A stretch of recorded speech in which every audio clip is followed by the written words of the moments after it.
Okay, I'm just gonna spitball this. I've got my field notes here with some thoughts written down, so I'm just gonna go off. So this new narrative short film from Tecovas, Love Letter to Texas, featuring Hassie Harrison, Ryan Bingham, and Michael Shannon, is one of the most important pieces of branding that I've seen in years.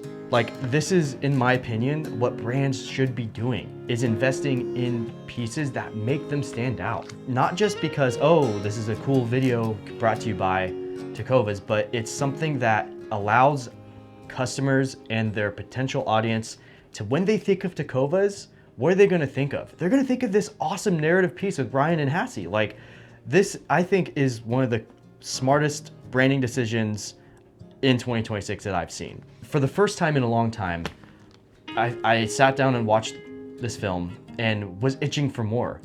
Like, what they created, what Tecovas created, what Jeff Nichols created is something that I was like, when's the next episode? I would love to have a like short story about that story that they built and wrote continued. Once the credits rolled, I was really wanting more. I think this is, in my opinion, this should be the future of branding, and it really shows that people are dying for brands to make stuff like this. Like, this is actually impactful, and it's what's great about this video as well is it wasn't overly branded. There weren't any Tecovas logos, but that's the whole point. You're trying to build the feeling and the idea of what Tecovas is, and they did an amazing job with this film. This was a huge breath of fresh air as a filmmaker myself, because it shows some of these bigger brands are willing to bite the bullet and, you know, put their money where their mouth is in making impactful stories. And I think the important thing is to, like, of course they had a pretty big budget for this. You can just tell. I mean, they had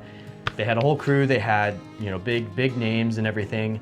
But I think one thing too to remember is something like that, any brand can do with any budget. The most important thing is the storytelling aspect.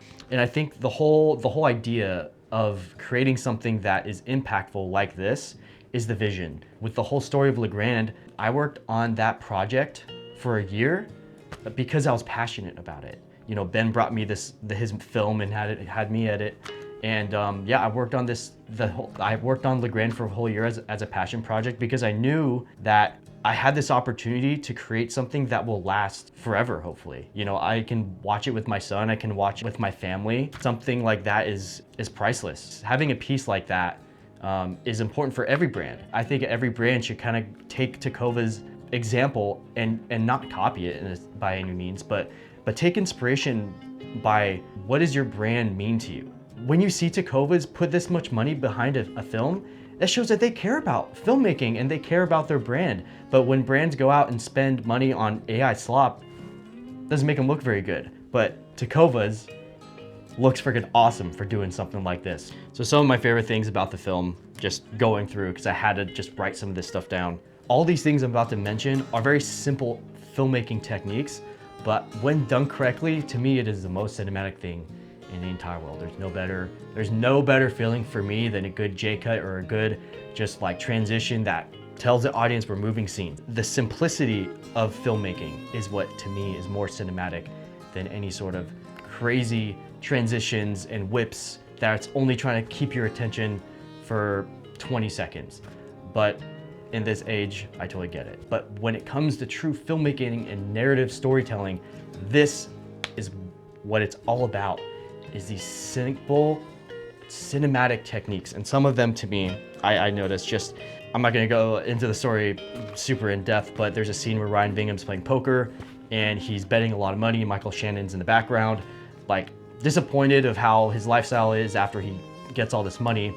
And this coin that's really important to both Michael Shannon and Ryan Bingham's character decides to put that coin down. In this scene, it's a flashback, so it's in black and white, and there's not a lot of sound design. When he puts that coin down, you hear a little coin thump, and then that kind of starts the fight, because now Ryan Bingham's character is betting that coin that's important to their relationship.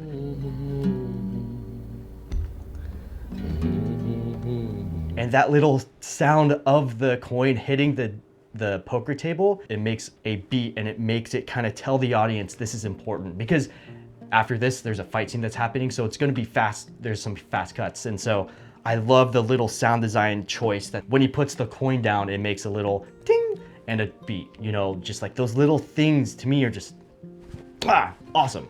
The scene of the fight when Ryan's outside with Michael Shannon and they're kind of arguing, how it's cut is just, to me, is so simple. And they do it in such a beautiful way by minimizing the shots and the shot length, but telling the audience enough information of what's going on.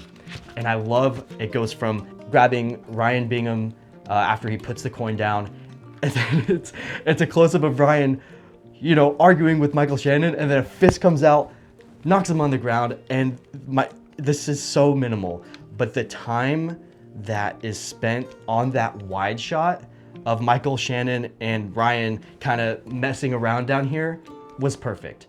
It's so interesting because when you have a scene like that, if you let a scene go too long, it can kind of negate the impact that the filmmakers are trying to portray and tell the audience.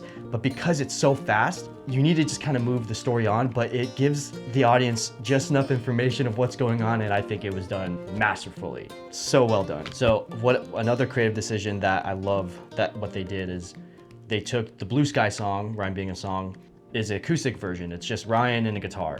What I love about this is that it kind of adds a more raw, intimate feeling when watching the black and white flashback scenes. And what I love too about the little nuances of the acoustic is you can hear his breathing. You can even hear the chair when he's like leaning back, or the leather in the seat that he's sitting in. You can hear that sound design.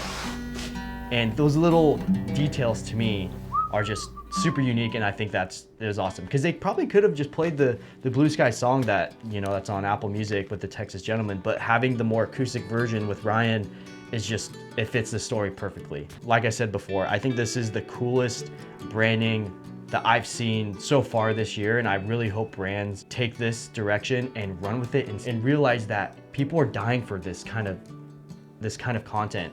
And I think Tecovas is gonna eventually be looked at for making a short film like this. I know there's other brands that have done this, but in this, like I keep saying, in this age where everything is AI, hats off to Tecovas for producing something that is super memorable, fits their branding, and it puts Tecovas on another level of a Western brand because they're willing to, you know, produce something as awesome as this. I hope to see more of this from Tecovas because they've already cemented themselves as a pretty big Western brand here in the United States. Everywhere you go, people are wearing Tecovas. They could really make a huge change in the filmmaking industry by producing more stuff like this. This is what people want. People don't want AI slop. This is what's freaking awesome. And this, in my opinion, will do more for a brand than trying to save money on AI ads. And what's awesome is that because filmmaking is a collaborative effort, everyone, I guarantee you, is proud of being a part of something like this, because what brands are doing this? Not many brands are creating narrative films like this, and in the filmmaking industry, it's kind of changed obviously with AI, but like this is awesome.